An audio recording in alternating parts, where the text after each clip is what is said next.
मेरा नाम संजय यादव एडवोकेट है और मैं जिला एवं सत्र न्यायालय हाथरस एवं सिविल कोर्ट सादाबाद है, वहाँ पे वकालत का काम करता हूँ। और यह एक समय सेवा भी करता हूँ थोड़ी बहुत। मेरी शुरुआत से अच्छा हमारे यहाँ श्री आर के त्यागी इंटर कॉलेज है, बांसबिट्टा में है, बहुत अच्छा विद्यालय है, वहाँ से स्टार्ट हुई। और जो वहाँ के प्रबंधक है राजेंद्र प्रसाद त्यागी, बहुत अच्छे व्यक्ति हैं, उस टाइम पढ़ा करते थे। तो आप जानते हैं गांव का माहौल अभी भी ऐसा है, बहुत से लोग फीस नहीं भर पाते और बहुत सी बच्चे बच्चे पढ़ नहीं पाते, लेकिन वो विद्यालय ऐसा है आप बिना फीस के भी पढ़ सकते हैं। अच्छा। और कहीं ना कहीं उनमें हम भी थे, कभी कभी फीस नहीं दे पाते थे, तो उन्होंने कभी ये नहीं कहा कि और उन्होंने पढ़ाया। वहीं से शुरुआती शिक्षा हुई मेरी। 12 पास करने के बाद मैंने DS कॉलेज धर्म समाज, वहाँ पे BLLB में एडमिशन लिया था और वहीं से मैंने लॉ ग्रेजुएट किया। लॉ के बाद फिर मैंने मेरठ यूनिवर्सिटी से LLM किया हुआ है और अभी मैं लॉ से ही PhD कर रहा हूँ। सभी का बचपन में एक ड्रीम होता है कि मुझे बड़े होके ये बनना है, आपका क्या ड्रीम था? देखिए, ड्रीम की बात किया तो मैंने क्रिकेट बहुत खेली है। और एक अलीगढ़ में अहिल्या भाई होलकर स्टेडियम भी है, वहाँ मैंने प्रैक्टिस भी की थी 1 साल। लेकिन अब कुछ मान लो सेम नहीं था, वजन बढ़ गया, इस वजह से नहीं कर पाए। हाँ। तो ये क्रिकेटर बनने का मोटिवेशन आपको किससे मिला? नहीं, देखिए, जब आप बचपन में होते हैं तो ज़्यादा बच्चों का रुझान होता है वो खेल की तरफ ही होता है। और कि मैं कौन सा खेल खेल सकता हूँ, तो ज़्यादातर गाँव में अभी भी और वैसे क्रिकेट का जुनून है हमारे भारत में। तो क्रिकेट ही था। अच्छा, मतलब ये मोटिवेशन आपको अपने आप से ही आया? हाँ जी, हाँ। अच्छा, उसके बाद आप खेलने भी गए? हाँ, मैं अपने यहाँ से DS कॉलेज से अंडर जो कॉलेज के टूर्नामेंट है वहाँ से खेला हुआ हूँ। तो उसमें आपका क्या एक्सपीरियंस रहा, कैसा रहा? ना, बढ़िया एक्सपीरियंस था। एज ए बॉलर वहाँ खेला था मैं, और वो शायद उसमें हम सेमीफाइनल में रनर अप रहे थे। अच्छा, उसके बाद? उसके बाद दरअसल एक बार क्रिकेट खेल रहा था तो मैं मेरे पैर में चोट आ गई थी, तो उस टाइम से क्रिकेट छूट गया। अच्छा, तो वहाँ आप जो खेलने गए थे वहाँ से जीत के आए या हार के आए? नहीं, रनर अप थे, फाइनल में पहुंचे थे, फाइनल में जाके हार गए। अच्छा। हाँ, लॉ की टीम थी दरअसल, वो लॉ फैकल्टी की, हम्म। सबसे यहाँ तो हार गए थे। ओके। तो उसके बाद जैसा आप अभी बता रहे थे कि आप वकालत करते हैं, तो आप किस टाइप के कैटेगरी में मतलब है अभी? मैं क्रिमिनल लॉयर हूँ। Criminal lawyer? हाँ जी। तो काफ़ी सारे आपने अभी लड़े होंगे केस? हाँ जी, बिल्कुल। जब हमने वकालत शुरुआत की थी मैंने, तो हमारे जो सीनियर थे वो महेश्वर गौतम जी थे, कसीने वाले, बहुत ही अच्छे और बहुत ही अच्छे वरिष्ठ अधिवक्ता थे। उन्हीं के पास से मैंने सीखा है, उन्होंने दीक्षा दी है, उन्हीं की कृपा से जितना भी सीखा है उससे लोगों की मदद की अच्छा, जाती है। ये एक बात बताइए, क्रिमिनल लॉयर बनने के लिए मतलब क्या-क्या करना पड़ता है? किस-किस टाइप की स्टडीज़ करनी पड़ती है, कोर्सेज़ करने पड़ते हैं? नहीं, स्टडी का तो हिसाब है, देखिए, जैसे किसी भी चीज़ में आप चले जाइए, एक स्पेशलाइजेशन होता है। पढ़ाई सबकी एक है, लॉ है, सब एक है। लेकिन जैसे कि किसी को हॉकी में रुचि है और किसी को क्रिकेट में है, तो ऐसी 2 चीज़ होती हैं। जो लॉ है ना वो इतना बड़ा है कि आप सारा नहीं पढ़ सकते। आपको उसके पार्ट्स इतने हैं कि आप पढ़ ही नहीं सकते। सिविल लॉ है, क्रिमिनल लॉ है, 138 का नहीं, नहीं, टाइगर। तो मेरा तो क्वेश्चन ये है। तो हमारा जो क्रिमिनल लॉ के लिए आप वो IPC, CRPC एविडेंस जो है आपका मजबूत होना चाहिए, और तभी आप अच्छे से कर सकते हैं। अच्छा। हाँ, और रेगुलर पढ़ना चाहिए। डिग्रियाँ कौन-कौन सी लेनी पड़ती हैं? डिग्री LLB, आप 3 साल, BLLB है, 5 ईयर कोर्स से कर सकते हैं। वाह! उसके बाद आपका रजिस्ट्रेशन हो गया, आप बिल्कुल वकालत में। मतलब 3 साल की आपको एलएलबी की डिग्री आप आफ्टर ग्रेजुएशन, ग्रेड। इंटर के बाद आप BLLB कर सकते ओके। हैं ना। उसके बाद आपने पहला जब केस लड़ा, आपके पास जब पहला केस आया होगा, तो आपका क्या एक्सपीरियंस रहा होगा और किस टाइप का केस आपके पास आया? नहीं, बहुत केस तो बहुत अच्छा था। क्रिमिनल में उसमें ही था एक मारपीट झगड़े का, क्योंकि सिविल कोर्ट पे जो होते हैं वो मिनिमम वो होते हैं जिनमें 7 ईयर्स की पनिशमेंट वगैरह होती है। तो हमारे गुरु थे, वो हमें भेजा करते थे कि जाइए आप वहाँ पे बहस करिए, पीछे में खड़े हैं। तो हुँ। उनसे बहुत ज़्यादा मोटिवेट मिलता था। तो ऐसी कोई दिक्कत नहीं और बढ़िया किया। अच्छा, हाँ। उससे आपको मतलब है दिक्कत तो हुई नहीं है, बट पहला जो केस था एक, उससे अलग आपको खुशी हुई या फिर अंदर से थोड़ा आप नर्वस फ़ील कर रहे थे? नहीं, ऐसा होता है जब आप डायस पे जो पहले केस खड़े होते हो, आपको वो करना है, तो थोड़े से नर्वस तो होते ही हैं। लेकिन जब आपकी फाइल सुन जाती है और आपका जो रेट पॉजिटिव आता है, बहुत खुशी होती है कि ऐसे हम कर सकते हैं। और इसमें आपके जो अदालत में पॉजिटिविटी बहुत ज़रूरी है। ऐसा पहला जो केस था उस पे छोटी बेल थी, मान लो उस पे पहली सुनवाई थी तो बड़ी ठीक थी और पॉजिटिव थी। अच्छा, एक वकील की कर्तव्य और ज़िम्मेदारियाँ क्या होती हैं? देखिए, वकील की 2 चीज़ है कर्तव्य ज़िम्मेदारी में। मायने ये नहीं रखता कि केस छोटा है या बड़ा है। आपको ये करना है कि अपनी पार्टी जो भी है क्लाइंट्स आपके उसके प्रति वफ़ादार रहें। देखिए, हम इस क्षेत्र में रहते हैं और ये मान लो कि ज़्यादातर लोकल गाँव हैं, तो कभी आपस में गाँव में लड़ाई भी हो जाती है। हुँ, हुँ। तो हो सकता है कि दोनों पार्टी आपको अप्रोच करें अच्छा। कि मुझे भी जानते हैं कि भैया ऐसे-ऐसे बात है और आपने उसका केस लिया, दूसरी भी अप्रोच करे। लेकिन दिक्कत क्या है कि आपको उस टाइम कोई क्लाइंट के साथ बेईमानी नहीं करनी। बेईमानी का मतलब ये है कि आप अगर उसका केस ले रहे हो, जो पहले आ गया दूसरे वाले से को भैया अब नहीं हो पाएगा, क्योंकि भाई दूसरा है और हम अपने उसके साथ वो नहीं कर सकते क्योंकि जो आदमी आपके पास आया उसे आप पे बहुत विश्वास है। आपका विश्वास तोड़ोगे ये गलत बात है। तो ये जो दूसरा आया उसको भी तो विश्वास है ना? नहीं उसे मना करिए। आप वकील मानते हुए मुझे, आप मुझे अपना सगा मानते, पहले आते मेरे पास। और दूसरा है तो या फिर आपको लग रहा है कि आप दोनों भाई-भाई हैं, मेरे से तो मना कर दो भैया आप दूसरा कर लो। लेकिन ये है कि आपको ईमानदार रहना चाहिए और गद्दारी नहीं करनी है। ये नहीं कहना है ठीक है भैया मैं तेरा भी कर दूँगा, तो आप पहले वाले के स वो कर दो, ये चीज़ गलत है। चाहे आपका फीस है जो आप उससे कह सकते हो, लेकिन गद्दारी करके नहीं। ये सबसे बड़ा धर्म है वकील का कि अपने क्लाइंट जो है उसके प्रति कर्तव्यनिष्ठ रहे। हमारा काम है अपना उसका पक्ष रखना। भाई निर्णय है जो ऑनरेबल कोर्ट को देना है, हमें नहीं देना, तो आप ईमानदारी से अपना पक्ष रखिए, बस ये है। अच्छा, एक और बात बताइए, जब कोई भी 2 पक्ष आपके पास आते हैं, ये तो तय है कि एक सही होगा और एक गलत होगा। तो अगर आपको पहले से ही पता हो कि जो मेरा क्लाइंट है वो गलत है, तो फिर भी आप उसी का साथ देंगे, मतलब उसके लिए काम करेंगे? नहीं, 2 चीज़ें हैं, देखिए, बहुत से केस होते हैं जिसमें पता होता है कि ये गलत है, तो उससे हम दूरी बना लेते हैं।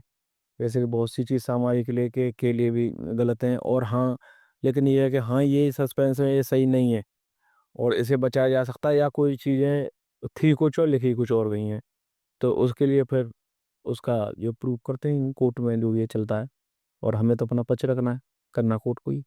अच्छा, हाँ। मतलब आप उसके लिए काम करते हैं और ज़्यादा अगर आपको लगता है कि कोई गलत है सामने वाला, हाँ, तो फिर आपका उससे नहीं, दूरियाँ बना लेते हैं। हाँ, बिल्कुल।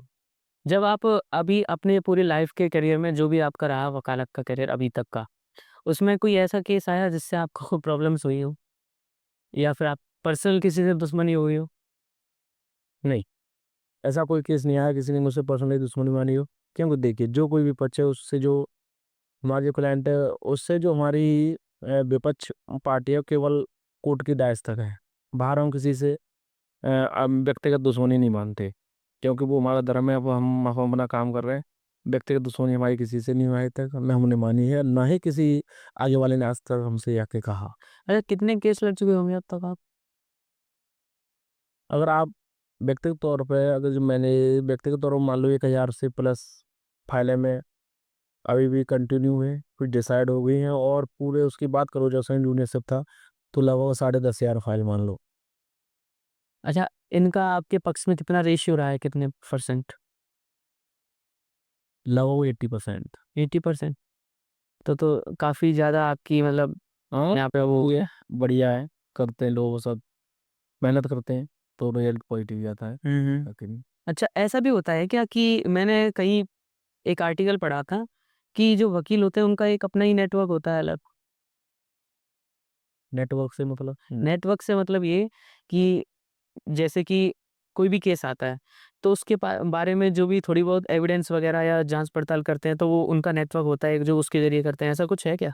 नहीं, देखिए, ऐसा ज़्यादातर जो है वो आप फ़िल्मों में देखने को मिलेगा, लेकिन ऐसा नहीं है। एक जब कोई केस आता है तो उसका आरोप पत्र आता है, तो उसमें जो भी इन्वेस्टिगेशन होती है, उसका इन्वेस्टिगेशन ऑफिसर होता है, वो करता है। जो कोर्ट में आएगा, उसी के आधार पे आप अपनी एविडेंस दाखिल करेंगे, उसी के आधार पे आप करेंगे। ऐसा कुछ नहीं होता ज़्यादातर केसों में। वो दौरान इन्वेस्टिगेशन ही होता है, ऐसे वकील का कोई मतलब नहीं है।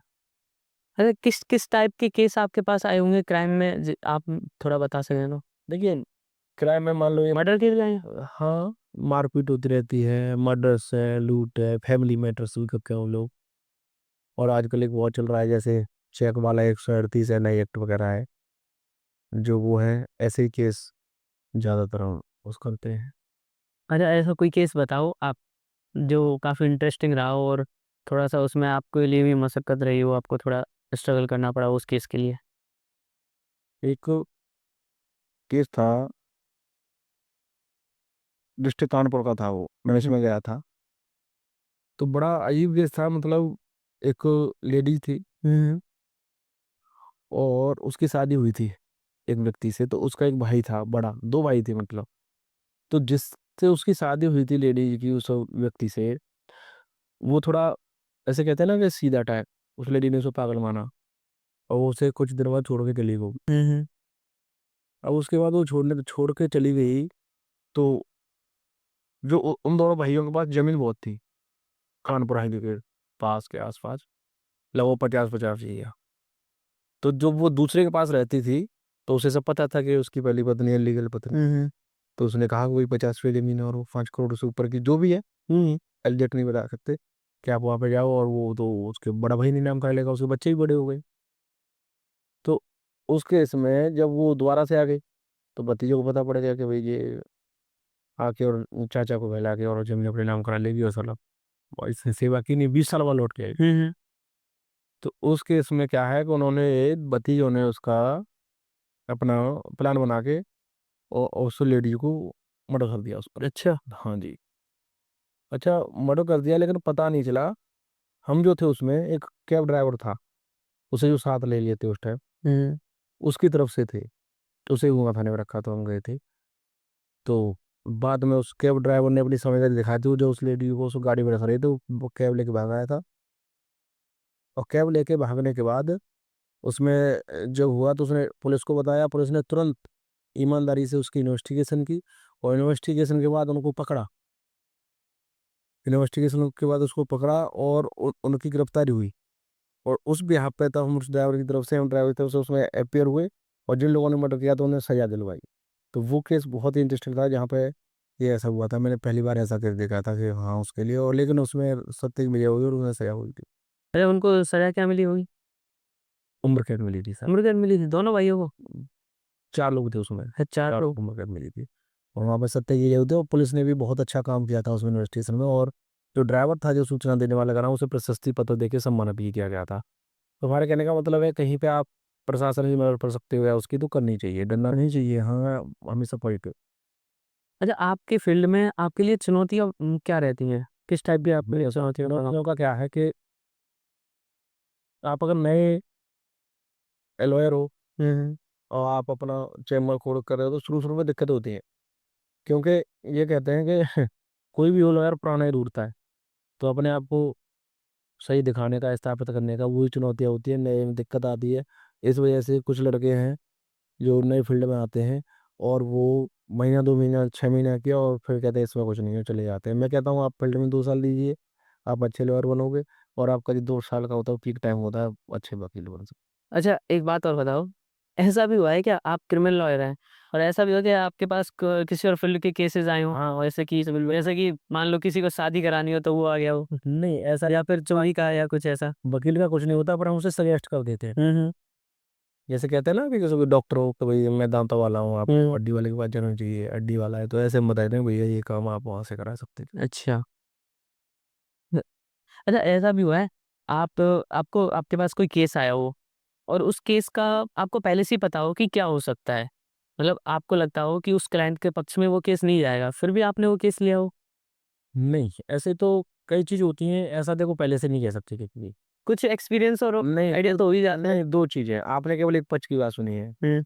दूसरे पक्ष की बात आप तब सुनने को मिलेगी जब आप केस में अपीयर होंगे और वहाँ पे सुनने को मिलेगा, तब आप सुन सकते हो। ठीक है, तो अंदाज़ा लगा सकते हो कि कौन सही है, कौन गलत है। एक पक्ष को सुनने के बाद आप कभी अंदाज़ा नहीं लगा सकते और ये चीज़ें बाद में ही डिसाइड हो पाती हैं, जब थोड़ा-सा वो होता अच्छा एक और बात बताइए कि आपके पास कभी कोई ऐसा क्लाइंट आया है, जिसने अपना केस के मतलब केस के लिए खुद ही तैयारी कर ली और खुद ही सब कुछ कर है। बहुत से आते हैं। अच्छा, हाँ, अपने आप बहुत से आते हैं और उसमें धोखा भी खा जाते हैं। क्योंकि ऐसा है, देखिए आपका काम आप ही जाने। कहते हैं ना जिसका काम उसी को छाता हाँ, और करे तो लट्ठबाज है। हाँ, हाँ। तो बहुत से लोग आते हैं कि भैया ऐसे नहीं, ऐसे करिए। लेकिन नहीं, कानून की पढ़ाई की है, कानूनों के हिसाब से ही होगी और आप नहीं जान सकते। ओवर स्मार्ट बन ओवर स्मार्ट नहीं बनना चाहिए कभी भी।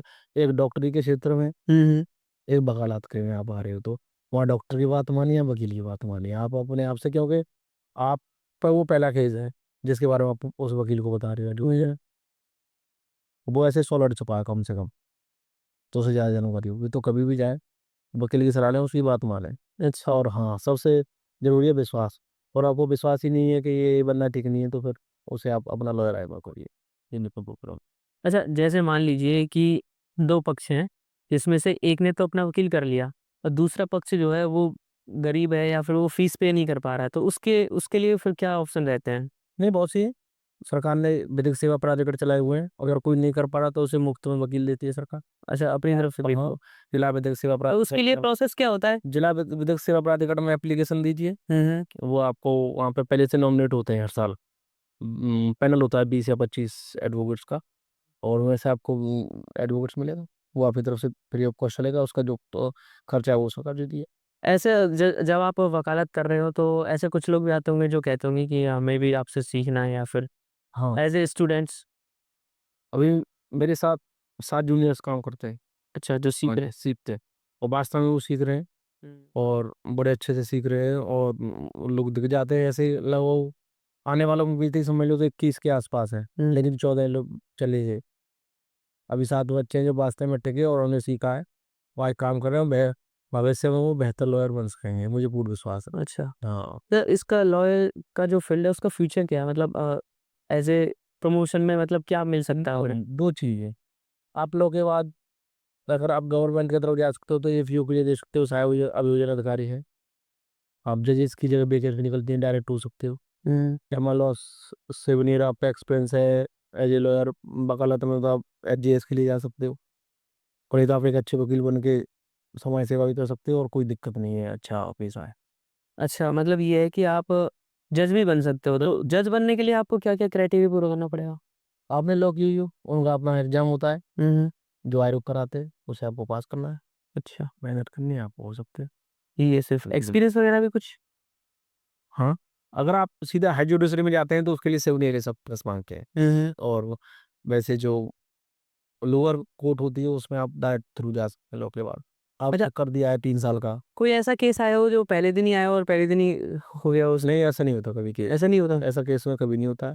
पहले आप सुनने जाओगे, हियरिंग होगी, तब सोच-विचार दूसरी पार्टी को मौका दिया जाएगा। नाम ही इसका यही है न्याय। एक दिन वैसे नहीं आपकी बात मान लिया बजाय का नहीं होता। अच्छा, ऐसे आपके मतलब आपको तो नॉलेज होगी कि इंडिया में ऐसे कितने केसेज़ हैं जो पेंडिंग पड़े हुए हैं अभी तक? बहुत सारे पेंडिंग हैं, और उसमें सबसे बड़ी दिक्कत ये है कि जजेस की तो नहीं, बहुत ज़्यादा कमी है। इस वजह से भी जज बहुत ज़्यादा हैं। एक्चुअल आंकड़े मुझे नहीं पता है, लेकिन आप अखबार में उसमें पढ़ते होंगे, बहुत कमी है और बता सकते। अरे ये बात सच है क्या वकील किसी से नहीं डरते? प्रशासन ये कोई प्रशासन बात से? नहीं है, ये कोई बात नहीं है। जो देखिए, वकील से मतलब नहीं, जो आदमी सही है अपनी जगह, वो किसी से नहीं डरना चाहिए उसे। वकील चाहे चाहे कोई हो, चाहे आप देख रहे हो बहुत अच्छे पॉलिटिक्स भी जेल गए, जो गलत है वो तो जाएगा। ये हमारे जो देश है उसका नियम है, अच्छा, इसको आप निभाना। पॉलिटिक्स की बता रहे थे तो ये वकीलों में और पॉलिटिक्स में क्या संबंध है? ये वकीलों का पॉलिटिक्स का कहीं ना कहीं एक रिश्ता है, नाता सा। जैसे आप पॉलिटिक्स में भी एक तरह से सेवा ही है, अगर की जाए तो। हुँ, और लॉ में भी जो आप काम कर रहे हो उसमें भी सेवा है, और उसके लिए मैं करता भी। हुँ, हुँ, और पॉलिटिक्स में भी हाँ, थोड़ा बहुत सेवा के रूप में सक्रिय रहता हूँ मैं। हुँ, हुँ। और जिसके लिए मैंने अब चल रहा है पॉलिटिक्स की थोड़ी बहुत। पॉलिटिक्स में भी आप कुछ हाँ, हाँ। किस टाइप का? पॉलिटिक्स में मैं अपने देखिए, आपको ये करना है कि आप सब जगह काम नहीं कर सकते। आप छोटी सी शुरुआत करिए। अगर आपके मन में सेवा का भाव है, लोगों की मदद करने का, तो मैंने अपने पंचायत स्तर से शुरू किया है। और मेरी ग्राम पंचायत गोधरा पड़ती है, हुँ, हुँ, आपके थाना सहसपुर में, हाथरस में। तो मैंने देखा जब हम छोटे-छोटे थे, और अभी तक मतलब किसी भी स्तर पर, चाहे वो प्रधान हो, जिला पंचायत हो, या सांसद हो, या वो, तो किसी ने अ, पंचायत स्तर पर कभी भी ऐसे युवा लोग हैं या बच्चे हैं, उनको बढ़ावा देने के लिए कभी कोई कार्यक्रम नहीं कराया। तो सन 2021-20 से मान लो मैं एक्टिव हूँ वहाँ पे। हर साल में बच्चों के लिए रेस का आयोजन कराता हूँ, करवाए, और बच्चे बड़ा खुश होते हैं। और आज ये है कि इंतज़ार करते हैं, 5 साल से लगातार चल रहा है।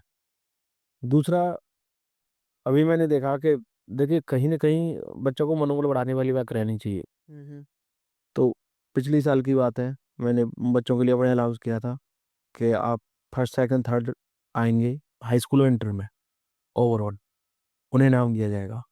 तो फर्स्ट पे हमने साइकिल रखी थी, सेकंड पे पंखा था ऊपर वाला, और एक फर्राटा था।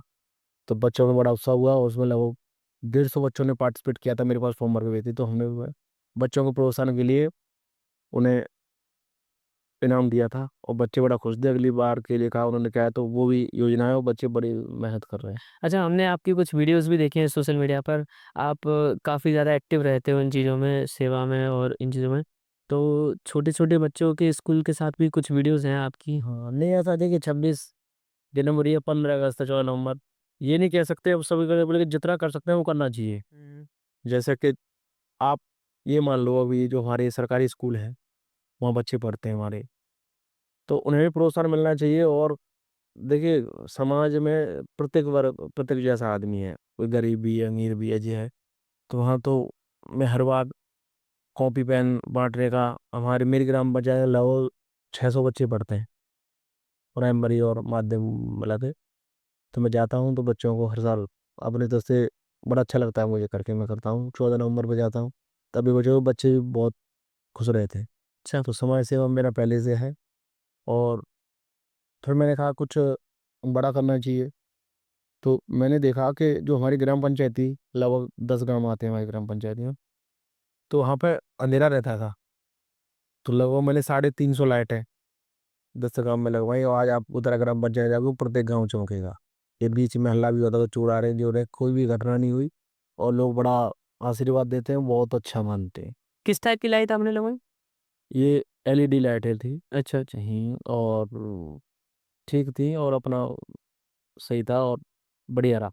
तो आपको बहुत लोगों का प्यार, आशीर्वाद भी मिलता होगा, आप इस टाइप के समाज सेवा में बिल्कुल, समर्पित रहते हैं। बिल्कुल मिलता है। तो बोल आदमी को देखिए, आशीर्वाद आदमी को मिलता है, और थोड़ा सा आप देखा जाए तो इसके परिणाम भी जरूर मिलता है। आप अच्छे कर्म करते रहिए, आपका भगवान जरूर ध्यान रखेगा। गलत काम नहीं करने चाहिए। अच्छा, समाज सेवा को लेके या सेवा को लेके आपका क्या अभिप्राय है? मतलब आप किस लेवल तक जाना चाहते हैं? और उसके लिए आपने कोई प्लानिंग भी की होगी? देखिए, समाज और सेवा के लिए, देखिए, मैं ये नहीं कहता कि मैं बहुत बड़ा वो हूँ कि बहुत सारा पैसा आया है। मुझे प्लेटफॉर्म होना चाहिए, हुँ। क्योंकि बहुत सी चीज़ें आप कर सकते हो, लेकिन कई चीज़ मैंने देखी जो बिना प्लेटफॉर्म के नहीं हो सकती व्यक्तिगत स्तर पर। जैसे कि अब गांव की समस्या हम देखते हैं कि खड़ंजे नाली उधड़े हुए पड़े हैं बहुत दिन से। आदमी कहता है पानी नहीं निकल रहा। और आपका जो और भी समस्याएं, जैसे कि गरीब है उनके पास घर नहीं है, क्योंकि सरकार पूरा समर्थन करती है, पूरा बजट देती है, और बहुत से काम करती है, लेकिन लोग उसका फ़ायदा नहीं उठा पाते। जैसे कि युवाओं के लिए पढ़ने की है, जैसे आप लाइब्रेरी खोल सकते हैं, उसके लिए बहुत सी ग्राम पंचायत ने खोली है। और ये सरकार की तरफ से? बिल्कुल, आपका बजट आएगा, अगर आपका प्रधान पढ़ा लिखा है और ठीक है, अच्छा उसे जानकारी है। आप 2-4 आप ग्राम पंचायत देखें, उदाहरण है, लाइब्रेरी बनी हुई हुँ, हुँ। ठीक है, लेकिन उसके लिए आपको पता होना चाहिए। इसलिए शिक्षित होना और जागरूक होना बहुत ज़रूरी है। हुँ, हुँ। दूसरा, हमारे वृद्ध लोग हैं, उनके लिए आप वृद्धा पेंशन चला रखी है सरकार ने, विधवा पेंशन चला रखी है। और अब तो जो किस्त आती है खेतों वाली 6 महीने, वो भी है, लेकिन अब जागरूक होने वो आनी चाहिए। अच्छा, वर्तमान सरकार जो है उससे आप सहमत हैं कि वो जो भी कर रही है अच्छा कर रही है, या हाँ, फिर ये अच्छा कर रही है, हमें तो अच्छी। वर्तमान सरकार के हाँ, सपोर्टर हैं आप? बिल्कुल। अच्छा, तो कहीं न कहीं आपका भी इसी फ़ील्ड में, इसी पार्टी को लेके वो होगा? नहीं, पार्टी का अपना ठीक है, लेकिन देखिए, जो ग्राम पंचायत स्तर का होता है, उसमें पार्टी से इतना लेना-देना नहीं होता है। अच्छा। हाँ, पार्टी के लिए अपने लोग होते हैं, हुँ। अपने लोग समझने चाहिए, और उन्हें ये देखना चाहिए कि हाँ, ये व्यक्ति कर सकता है या ठीक है इसकी सोच। और सबसे पहले आप सामाजिक उसमें जा रहे हैं, तो आपको सेवा का भाव होना बहुत ज़रूरी है।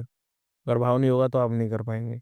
ये है, तो उसको जगाने की कोशिश है लगातार, और कर रहे हैं। अच्छा, अ, सेवा के फ़ील्ड में आपके लिए क्या चुनौतियाँ रही हैं? जैसे ऐसा होता है ना, जब कोई भी इंसान कुछ अच्छा करने के लिए आगे बढ़ता है तो पैर खींचने वाले पहले आ जाते हैं। सही कही आपने। जैसे कि चुनौतियाँ ये हैं कि मैंने अभी बताया था कि जैसे-जैसे मैंने कहा वो हो रहा है, तो लाइट के लिए मैंने सोचा था। हुँ, हुँ। तो बहुत से लोग उसे एक्सेप्ट नहीं करते। कोई कहेगा जी कहीं पड़ी होंगी, वहाँ से उठा लाए होंगे। कोई कहेगा कि अजी वहाँ से मिल गई। लेकिन आपको एक्सेप्ट नहीं होंगे। और दूसरी बात कि मैंने कहा रास्तों पे भी वो होगा उजाला। अब मान लीजिए पूरा रास्ता है। हुँ। अब भई कहीं से दान में तो अनिल लगानी मुझे है, मुझे अपना बजट भी देखना है।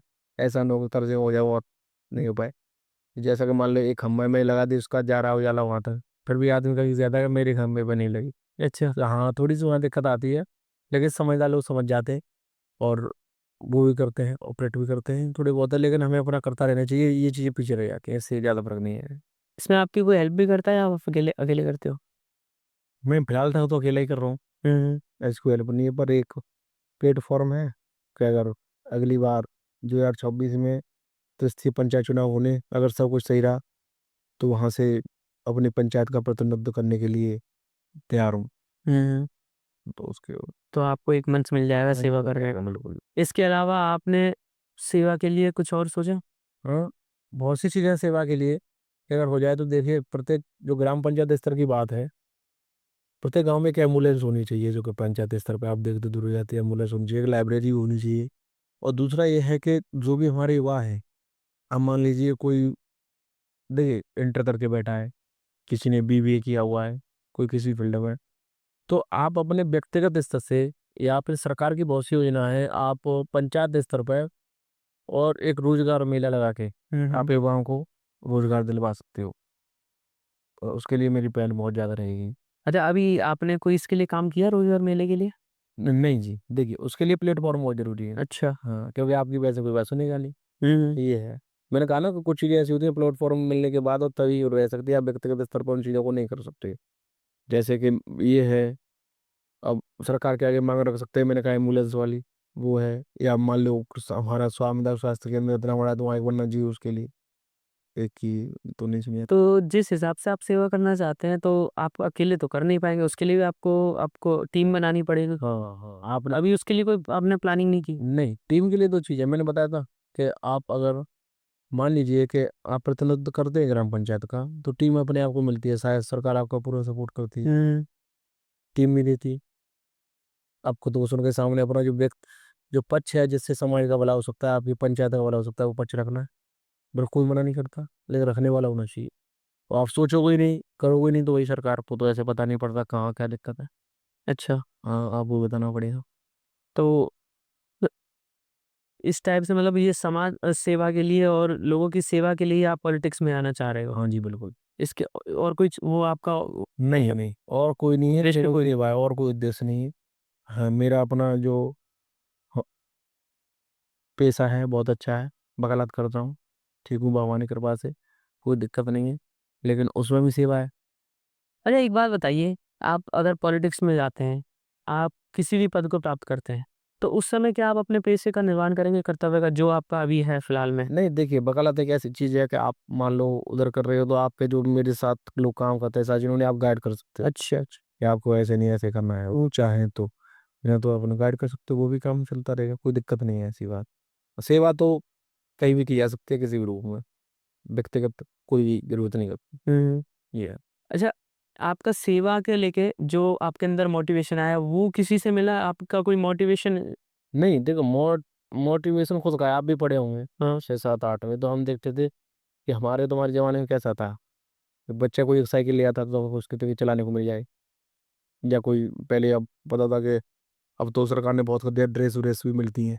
तो ऐसे तो मैं ये सोचता हूँ कि वो भी बच्चे हैं, और जो हमने नहीं देखा, उन्हें नहीं देखना पड़े, और वो अच्छे से पढ़ें और अच्छे से रहें, और जहाँ हम उनकी मदद कर सकते हैं वो मदद के लिए लेते हैं आप।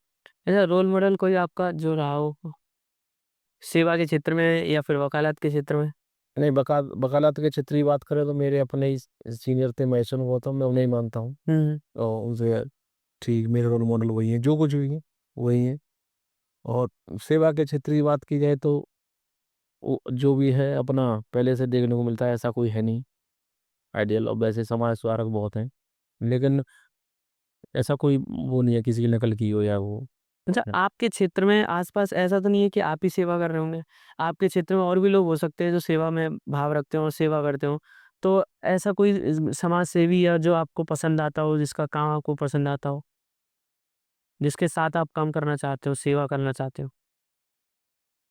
या फिर आप ऐसे किसी से मिले हो जो जिसकी सेवा आपको बहुत अच्छी लगी हो?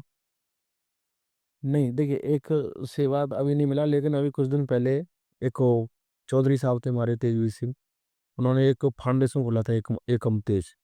उनका अभी नया लॉन्च हुआ था, नोएडा में हम लोग गए थे, तो देखो लगता है मुझे कि उनका सही रहे। ठीक है।